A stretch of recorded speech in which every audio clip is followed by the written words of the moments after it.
చూడుగల మన తొలి వెలుగు ప్రేక్షకులందరికీ నమస్తే. సోషల్ మీడియాలో పోస్టులలో వెళ్ళాంట. సోషల్ మీడియాలో పోస్టులలో వెళ్ళాంటే మరి ఓలు పెడుతుండొచ్చు ఈ సోషల్ మీడియాలో పోస్టులు.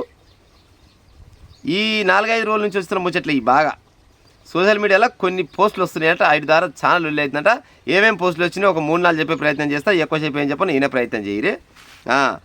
హంపీలో కమలాన్ని మొలకెత్తించాలని చూస్తున్న కారు ఓనర్లు. హంపీలో అంటే కమలాన్ని మొలకెత్తించాలని చూసిరట కారు ఓనర్లు.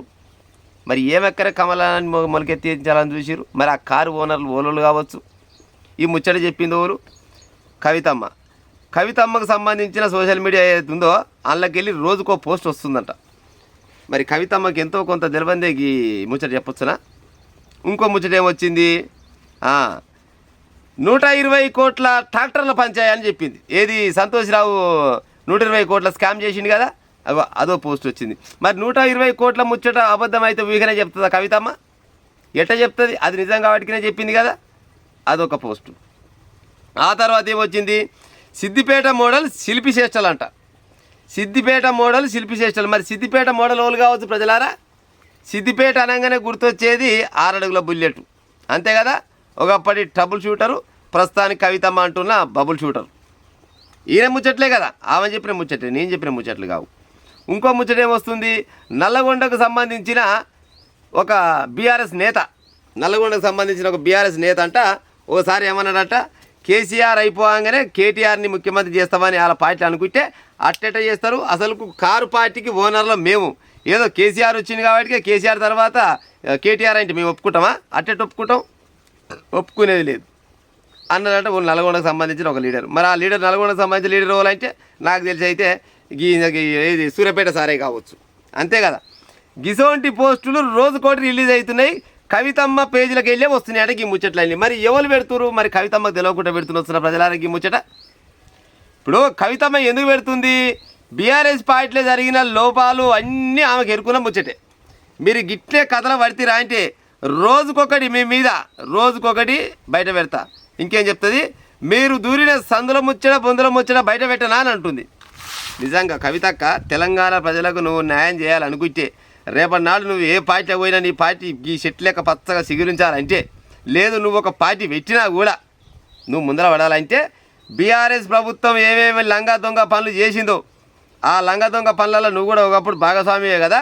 అన్ని ఆధారాలతో సహా బయట పెడితే కేసీఆర్ బిడ్డ మనగాని బిడ్డరా అబ్బర కొడుక మంచి ఆయమన్న మెసేజ్ ఇచ్చి జనాలకు అనుకుంటారు జనాలు. అంటే ఇప్పుడు ఒక రకంగా ఏమనుకుంటారు అంటే, నిన్నమన్న తెలియదానమ్మ నీకు, నిన్నమన్న నువ్వు అదే పార్టీ వింటివిగా అమ్మ నిన్నమన్న ఎందుకు బయట పెట్టలేని కొంతమంది అంటారు. సరే తప్పు అనేది ఏమంటే తెలుసుకుంటారు, ఇప్పుడు ఎనుకో ముందో తెలుసుకుంటారు. కానీ ఇవాళ తప్పు తెలుసుకొని అయితే నువ్వైతే బయటకు వచ్చినట్టు బయటకు నువ్వేం రాలేదు, నిన్నే పంపించారు. కానీ సరే నీ మనసులో ఉంటే ఉన్నదేమో వాళ్ళు కూడా అదే పని చేసారు. కానీ మొత్తానికి అయితే కేసీఆర్ పార్టీకి కొరకరాని కొయ్యలేక తయారైనవు.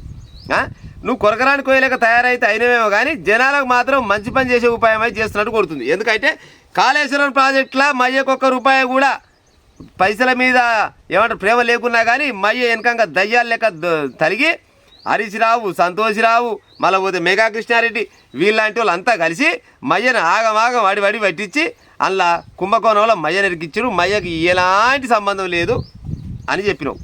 అంటే అర్థమైంది, కాళేశ్వరం ప్రాజెక్టు మీద కోట్ల రూపాయలు సంపాదించిన సంగతి నీకు ఎరుకున్న ముచ్చలే కదా. ఎరుకుంది కాబట్టినే బయట పెట్టినవి ఇవ్వాలి. కానీ మీ బావ మాత్రం సపోర్ట్ చేస్తారు. ఎందుకంటే సపోర్ట్ చేస్తే మళ్ళీ మీద పడుతుంది పాడైపోను. అందుకోసమనే వరి ఆడేపోతారు, వనకద్ది నేనే పోతా, కావాల్సిన పైసలన్నీ నా దగ్గర అవుతున్నాయి అనుకుంటుండేది. ఆల్రెడీ నువ్వే అన్నావు కదా ముచ్చట కవితక్క. మొన్నేమన్నది కవితక్క, 25 ఎమ్మెల్యేలకు సరిపడే డబ్బులు మొత్తం కాళేశ్వరం ప్రాజెక్టు మీద దొబ్బి పక్కకేసి ఈ పైసలన్నీ తీసుకుపోయి ఒక్కొక్క ఎమ్మెల్యే చేతిలో పెట్టిండు. ఎప్పుడైతే సందు దొరుకుతుందో ఆ సందు దొరికినప్పుడు 25 మంది ఎమ్మెల్యేలు ఇచ్చిపెడదామని చూస్తుండు ఇది హరీష్ రావు అని కల్వకుంట్ల కవితమ్మ చెప్పిన ముచ్చటే. అవునా కాదా?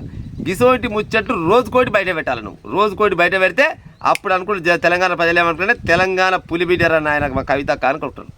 పక్కా నువ్వు బయట పెడతావని నమ్మకం అయితే మాకున్నది, ప్రజలకు ఉన్నది. కానీ గా పని చేసే ఉపాయం చేయి. ఇప్పుడు పోస్టల్ లొల్లి ఏదైతే ఉందో సోషల్ మీడియాలో పోస్టల్ లొల్లి అయితే ఏదో ఉందో అది లొల్లి కాదు వాస్తవానికి. సోషల్ మీడియాలో పెట్టే ముచ్చట్లు మొత్తం జనాలకు మంచి మంచి మెసేజ్ అందిస్తున్నట్టు. కానీ ఎవరు అందిస్తున్నారు కానీ మొత్తానికైతే ఆయమన ముచ్చటే అందిస్తారు. అది కూడా అందించమని కవితమ్మ చెప్పినట్టే ఉంది. ఎందుకంటే కవితమ్మ పేజీలకు వెళ్ళి వస్తుందంటే కవితమ్మ పర్మిషన్ లేదైతే రాదు కదా.